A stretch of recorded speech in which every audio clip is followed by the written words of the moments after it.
જ્ઞાનની તો થઈ વૃષ્ટિ, ત્રીજું લોચન ખોલ્યું રે, સુરતા તો લહેરો લે છે. તો ત્રીજું લોચન ઈ છે દિવ્ય ચક્ષુ. બે આંખો તો બધાને છે, પણ ત્રીજું લોચન ભજનમાં આવે રહ્યો ને.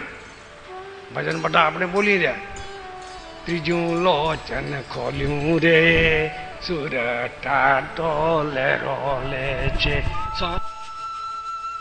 સાથે રે સુરતા તો લહેરો લે છે. પરાપરથી આવે વાણી, થોઠા ફોઠા ભરે પ્રાણી, પ્રકાશ જુએ વાટ રે, સુરતા તો લહેરો લે છે. તો આપણે એમાં લહેર લેવાની. લહેર એટલે આનંદ, એમાં આનંદ માણવાનો હોય. તો એને જે મનુષ્ય દેખે એને સાક્ષાત્કાર કહેવાય. એટલે નજરે દેખે. સાહેબ તમને નજરે દેખાડશે તે જાણો તમે મીમાંસા પી.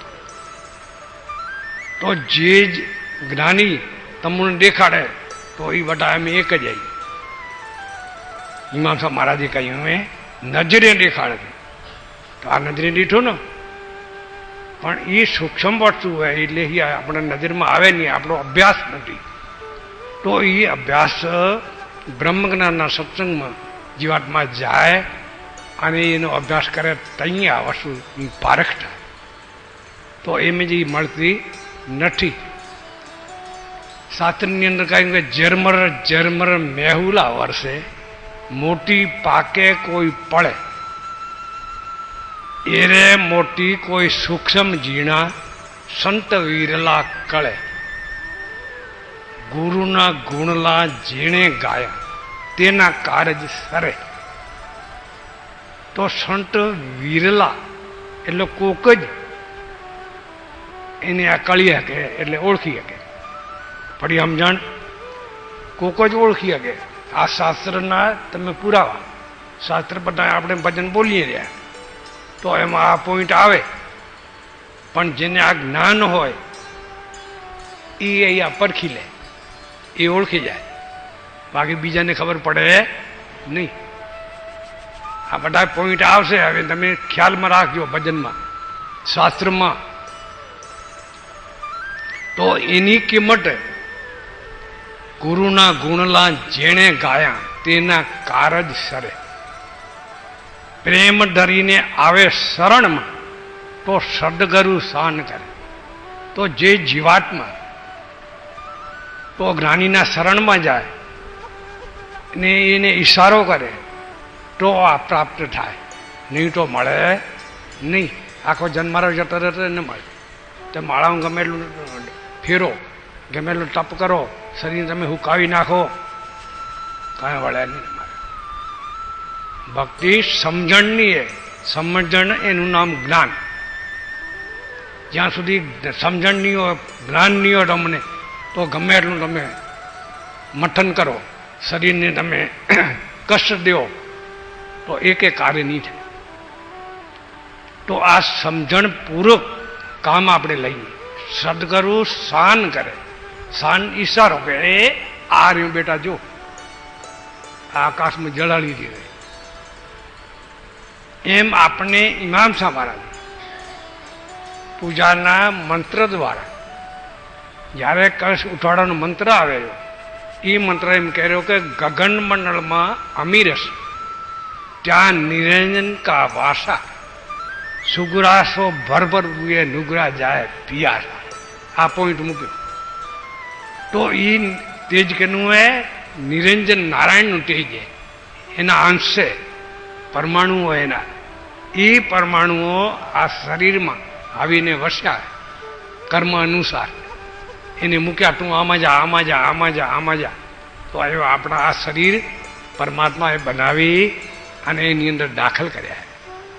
એટલે આ શરીર આપણું કાર્ય કરેલી અને એને જન્મ મરણ આવતા નથી. જે સ્થૂલ વસ્તુ હોય, સાકાર વસ્તુ હોય, એ જન્મે ને મરે, એનું રૂપાંતર થાય.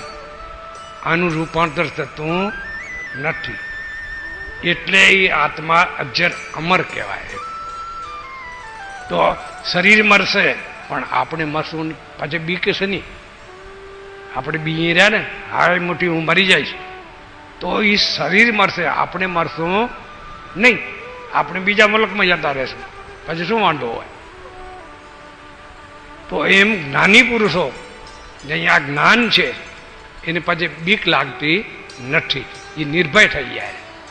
એમ જે મનુષ્યને જે જીવાત્માને આવું જ્ઞાન થાય તો એ પોતે નિર્ભય થઈ જાય. પછી એની બીક રહે નહીં. શરીર જન્મે ને મરે, મારે હું જન્મતો નથી મરતો જ નથી, પછી બીવાનો શું રહ્યો? પછી નિર્ભય થઈને સિંહ થઈને હાલે પડ્યો જગતની અંદર. પછી કેની એની બીક નહીં, કારણ કે આપણે મરવાના નથી. શરીરની અવધિ પૂરી થઈ જશે તે પોતે દેહાંત થવાનું છે, એ થવાનું હોય, એમાં સવાલ નથી. કોઈ પાણીમાં પડીને, કોઈ અગ્નિમાં પડીને, કોઈ કૂવામાં પડીને, કોઈ ઝેર પીને અને શરીરનો ત્યાગ જે નિર્માણ હોય એ પ્રમાણે થવાનું. પણ આપણે મરવાના નથી. આમ પાકું રાખવું પડશે. અને દિવસમાં 10 વાર એને જોવું પડે. એક વાર વસ્તુ આપણે જોઈ લીધી પછી ભાવ બાંધો તો તરત એ આવી જાય. આપણે રેલગાડી જોઈ, આવા ડબ્બા હોય ને આવું એન્જિન હોય, પછી ઉઠે ભાવ કરીએ આપણે તો દેખાય ન દેખાય? તો એમ આ ભાવ બાંધવાનો હોય. એકવાર આપણે જોઈ લીધું પછી એ પ્રેક્ટિકલ હે. એ જીવાતમાં એ રોજનો અભ્યાસ કહેવાય. એ હરરોજ અભ્યાસ એને કરવો જોઈએ. કેટલી વાર? 1 સેકન્ડ લાગે, પછી ભલે કામ કરો ને તમે છૂટે કેટલી વાર લાગે એની? આ હમણાં આપણે દીઠું એટલે વાર લાગી, પછી જેને અનુભવમાં આવી જાય તો આમ ભાવ બાંધે જઈને દેખાઈ જાય. ભાવ છોડી દે, વળી કામ મંડી જાય, એ વળી એવું કરે પડે. તો આ સહજમાં થઈ શકે એવી આ વસ્તુ એ અમર બનાવી દે જીવાત્માને. ભક્તિ આ જન્મ મરણના ફેરામાંથી છોડાવી દે. એ આ છોડાવે, બીજું કોઈ છોડાવશે નહીં. આને સાક્ષાત કહેવામાં આવે. આવું મીરામાઈને જ્ઞાન થયું. પછી એને ભજન માંડ્યું, રાણાજી અમને રામ રમકડું જડ્યું. નથી સોનાનું, નથી રૂપાનું, નથી કોઈને હાથે ઘડ્યું. એને સોનાનું કહો કે રૂપાનું કહો, કેવું કહેવાય? એ બિંદુ તમે જોયા તો એને શું કહી શકો? નથી સોનાનું નથી, રૂપાનું નથી, એથી જૂઠું હોય કહું. નથી કોઈને હાથે ઘડ્યું. રૂમ ઝૂમ કરતું મારે મોલે પડાડ્યું, કોઈ વીરલાને હાથે ચડ્યું. રાણાજી અમને રામ રમકડું જડ્યું. એટલે હવે હું તમારો સંગ નહીં કરું, તમારા સાથે સ્નેહ નહીં બાંધું. મને આમાં હવે રસ છે. મને હું અખંડ વરને વરી ચૂક્યો. આ ખંડિત વર તમે પટ્ટી છો તો એ કેટલા દિવસ? 25 વાર, 50 વાર, 80 વાર, પછી વળી રંડાપો આવવાના જે. પણ જેની આની સાથે જેનું લગ્ન થઈ ગયું, આની સાથે ઓળખાણ થઈ ગઈ, ગ્રંથિ બંધાઈ ગઈ આની સાથે, તો એ અખંડ વરને હું વર્યો. મીરાબાઈ આને વર્યા હતા. મોટા મુનિવરો મઠીને થાક્યા, કોઈ વીરલાને હાથે ચડ્યું.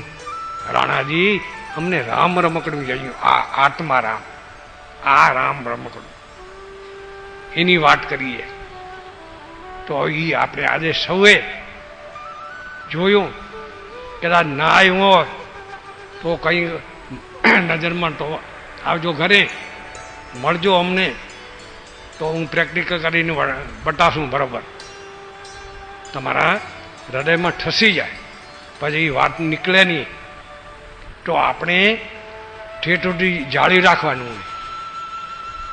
પછી માળા તમુટી જે ફરે તે એક તમારું આ જીવન છે, એ જીવનને પાથરું બનાવવું પડે, ચારિત્ર શુદ્ધ કરવું પડે, ઇન્દ્રિયો પવિત્ર રાખવી પડે, પછી પાપ ન થાય એવું કરવું પડે. એ એક કાળજી રાખવી પડે. બાકી પછી તમે જન્મ મરવાનું, માળા ફેરવાનું બધું ગયું, તો કેટલું હલકું થઈ જાય કામ. કા તમે બધા અમારી છૂટી પડો પછી લૌકિક વ્યવહાર અર્થે જે કાર્ય થાય એમાં સામેલ આપણે થઈએ, પછી બહુ મઠન ન કરીએ. ફરી સમજણ જે મેન પોઈન્ટ એ પોઈન્ટ આ જીવાત્મા જાણી લે તો એ અમર થઈ જાય. જન્મ મરણની આ પડા છૂટે આપો આ, પછી એને જન્મ તો મરવો નહીં પડે. આવો આત્મભક્તિનો તત્વજ્ઞાનની બ્રહ્મજ્ઞાનની ભક્તિમાં એવો પ્રકાશ, અને આખા જગતની અંદર ગમે તે કરી શકે. આમાં કોઈ નાતી જાતિ કોઈ ભેદભાવ ના આવે. આમાં સ્ત્રી પુરુષ એનો પણ ભાવ નથી, એક ચેતન ભાવ. કૃષ્ણ ભગવાન હતા 1600 ગોપીઓ હતી,